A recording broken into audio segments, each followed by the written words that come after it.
तो आज का हमारा टॉपिक है क्लास 9 की फिज़िक्स का law of conservation of linear momentum. काफ़ी इम्पोर्टेंट टॉपिक है और हमने प्रूव करना है कि m1 u1 plus m2 u2, आप इसको लिख सकते हैं m1 v1 plus m2 v2, ये हमने प्रूव करना होता है। तो u1 v1 और m1 ये सब क्या चीज़ें हैं, तो इस बारे में हम आपको बताएंगे। लेकिन इस लॉ को शुरू करने से पहले कुछ चीज़ों के बारे में हमें जान लेना ज़रूरी है। For example momentum of a body, वो क्या होता है? मोमेंटम को हम p से डिनोट करते हैं, वेक्टर है और m v के बराबर होता है। यूनिट इसका है मास का kg, वेलोसिटी का मीटर पर सेकंड। तो किलोग्राम मीटर पर सेकंड मोमेंटम का SI यूनिट है। इसका दूसरा SI यूनिट भी है जिसको हम न्यूटन सेकंड बोलते हैं। वो आप ऐसे कर सकते हैं कि हम इसको मल्टीप्लाई करते हैं और डिवाइड करते हैं सेकंड से, तो आपके साथ आ जाएगा किलोग्राम मीटर पर सेकंड स्क्वायर, क्योंकि एक सेकंड है और एक सेकंड को आप ये छोड़ दें तो ये आपके साथ आ जाता है न्यूटन सेकंड। ये एक और यूनिट है मोमेंटम का। तो अब हम आपको वेलोसिटी का भी एक चीज़ बताते हैं कि डेल वी, यानी जो चेंज इन वेलोसिटी आती है वो वी एफ माइनस वी आई होती है। यानी फाइनल वेलोसिटी में से आप इनिशियल वेलोसिटी माइनस करेंगे तो आपके साथ वो चेंज इन वेलोसिटी आएगी। ये भी एक इम्पॉर्टेंट रिलेशन है, आपने इसको भी याद रखना है।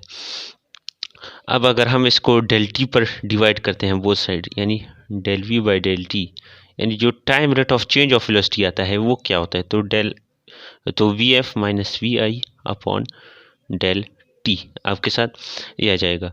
तो ये जो है चेंज इन वेलोसिटी है, तो चेंज इन वेलोसिटी आपके साथ एक्सेलरेशन के बराबर होता है। तो यानी एक्सेलरेशन आपके साथ बराबर होता है V F minus V I upon del T. एक और इम्पॉर्टेंट रिलेशन है, इसको भी आपने याद रखना है।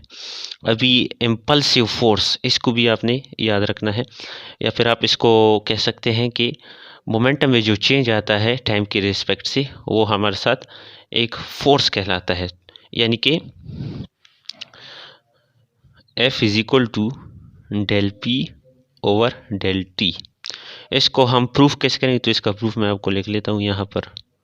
ये भी एक इम्पॉर्टेंट रिलेशन है, तो ये चंद इक्वेशंस और फार्मूलाज आपको याद रखने पड़ेंगे कंजर्वेशन ऑफ मोमेंटम के लिए।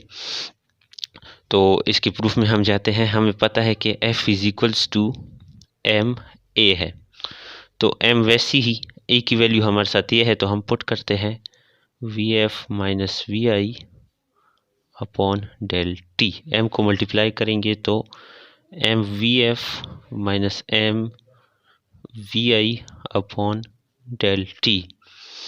तो एम वी एफ आपके साथ फाइनल मोमेंटम है और एम वी आई आपके साथ इनिशियल मोमेंटम है, क्योंकि मोमेंटम हमारे साथ क्या है? एम वी, यहाँ पर आप देख सकते हैं। तो ये आपके साथ P F minus P I upon del T, तो ये यानी final momentum minus initial momentum, जो कि डेल्टा पी यानी चेंज इन मोमेंटम आता है, delta P by delta T और एफ इज इक्वल। तो ये एक और इक्वेशन हमने प्रूफ कर दी। ये काफ़ी इंपॉर्टेंट इक्वेशन है, इसी पर ही हम law of conservation of momentum को डिराइव करेंगे। तो law of conservation of momentum की तरफ अभी बढ़ने से पहले एक और चीज़, न्यूटन थर्ड लॉ भी आपको जहन में रखना पड़ेगा कि फोर्सेस ऑकर्स इन पेयर, यानी action is equal to negative of reaction, यानी एक्शन और रिएक्शन अपोजिट डायरेक्शन में होते हैं लेकिन मैग्नीट्यूड उनका सेम होता है। तो न्यूटन थर्ड लॉ कैसे हम लिखेंगे? F1 plus F2 is equal to 0। यानी अगर एक बॉडी है और एक दूसरी बॉडी है, ये इस पर F1 फोर्स लगा रही है, तो एज अ रिजल्ट ये भी इस पर एक फोर्स लगाएगा जो कि F2 होगा, जो कि F1 के अपोजिट होगा। तो इसको आप ऐसे भी लिख सकते हैं कि F1 is equal to minus F2। तो अब हम प्रूफ की जाने बढ़ते हैं। तो इसके लिए आप कंसिडर करेंगे दो किस्म की वेलोसिटीज़। फॉर एग्जांपल आपके साथ एक है बॉडी ए और इसकी इनिशियल मोमेंटम है u1, इस बॉडी का है मास m1। इस तरह से एक और बॉडी है आपके साथ बॉडी बी, और ये है इसकी वेलोसिटी u2, मास है इसका m2, सेम डायरेक्शन है। और हम कंसिडर करते हैं कि u1 is greater than u2, यानी u1 वेलोसिटी ये ज़्यादा होगी u2 से, यानी तभी तो ये इसके पीछे जा पाएगा और इसके साथ कोलिजन होगी। और ये सब आपने याद रखना है कि ये सब कुछ आइसोलेटेड सिस्टम में हो रहा है। आइसोलेटेड सिस्टम एक ऐसा सिस्टम होता है जिसमें कोई एक्सटर्नल फोर्स एक्ट नहीं करती। फॉर एग्जांपल जो आपके साथ गैस सिलेंडर होता है उसके अंदर जो मॉलिक्यूल्स होते हैं उनकी अगरचे इंटरनल फोर्स होती है लेकिन बाहर से कोई फोर्स एक्ट नहीं करनी चाहिए, एफ एक्सटर्नल वो ज़ीरो होना चाहिए। तो ये सिस्टम आपके साथ आइसोलेट सिस्टम कहलाता है। तो बॉडी ए के लिए और बॉडी बी के लिए हम इक्वेशन निकालते हैं बिफोर कोलिजन। जब कोलिजन होगी ए और बी की तो कुछ टाइम टी के लिए एक दूसरे पर फोर्स एक्सर्ट करेंगे, उसके बारे में फिर हम स्टडी करेंगे। और इसके बाद दोनों सेम डायरेक्शन पर जाएंगे विद वेलोसिटी v1 और ये विद वेलोसिटी v2। बाकी मास और उनका वही u1 m1 और m2 उनका मास है रिस्पेक्टिवली। तो फॉर बॉडी ए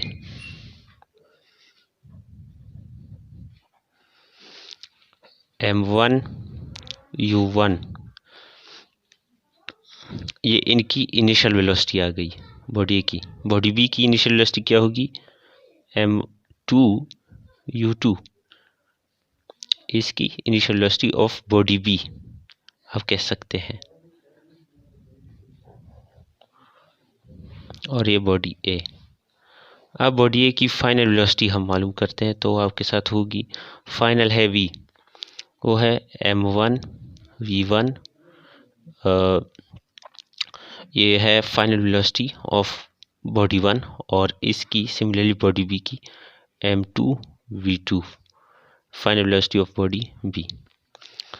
तो अब हमारे साथ इक्वेशन में हम इनको पुट करते हैं। तो F है आपके साथ delta P over delta T हमें पता है, और ये इक्वेशन भी आपको पता है कि F1 जो यहाँ पर फोर्स लग रही है प्लस F2 इनका सम होगा 0, यानी F1 होगी माइनस F2 के बराबर। तो हमारे साथ इक्वेशन है कि F is equal to delta P over delta T। इस इक्वेशन को यूज़ करके हम वो रिलेशन प्रूव करें कि m1 v1 plus m2 v2 is equal to m1 u1 plus m2 u2। तो f1 और f2 के लिए अगर हम इसको पुट करें तो f1 के लिए आपके साथ होगा डेल्टा p। तो अभी यहाँ पर आपको देख सकते हैं कि u1 बड़ा है u2 से, यानी बॉडी a का जो इनिशियल वेलोसिटी है वो ज़्यादा है बॉडी b से। तो इसको आप कैसे इस फार्मूले में पुट करेंगे, बॉडी a के लिए हम बात कर रहे हैं m1 और v1 क्योंकि फाइनल वेलोसिटी इसकी ज़्यादा है minus m1 u1। Final velocity इसकी ज़्यादा है और इनिशियल वेलोसिटी इसकी कम है, तो फाइनल से हम इनिशियल को माइनस करें क्योंकि हमें पता है कि डेल्टा p हमारे साथ बराबर होता है pf minus pi over delta t। ये आपके साथ समझिए इक्वेशन 1 आ गई। अभी F2 के लिए हम इक्वेशन डिराइव करेंगे, तो इसके लिए हमारे साथ क्या होगा, वही delta P upon delta T। B के लिए हमारे साथ यही सेम F2 आपके साथ बराबर होगा m2 v2 क्योंकि बॉडी B है तो m2 v2 minus m2 u2 upon delta T। आपके साथ इक्वेशन थी कि ये वाली f1 plus f2 is equal to 0 या f1 is equal to minus f2, तो हम इसमें ये वैल्यूज पुट करेंगे। तो f1 आपके साथ बराबर है माइनस f2, वैल्यूज पुट करते हैं तो m1 v1 minus m1 u1 upon delta t is equal to m2 v2 minus m2 u2 upon delta t। Delta T आपके साथ यहाँ से आप अगर मल्टीप्लाई कर लें तो ये एलिमिनेट हो जाएगा, तो आपके साथ इक्वेशन पर जाएगी m1 v1 minus m1 u1 is equal to m2 v2 minus m2 u2 हो गई कि F2 ये माइनस है तो इन सब के साथ माइनस आएगा, तो यहाँ पर इनके साथ नेगेटिव साइन आएगा। तो आप इसको लिख सकते हैं, मैं लिखूँ M1V1 माइनस M1U1, ये साइड ऐसी ही, और ये माइनस M2V2 और माइनस प्लस M2U2। तो इसको हम यहाँ पर लेकर आएंगे, यहाँ पर तो M1V1 प्लस M2V2, और ये इसको हम यहाँ पर लेकर जाएंगे, तो ये नेगेटिव है पॉजिटिव हो जाएगा। तो M1U1 प्लस M2U2, और ये हमने प्रूव कर दिया law of conservation of linear momentum. बहुत बहुत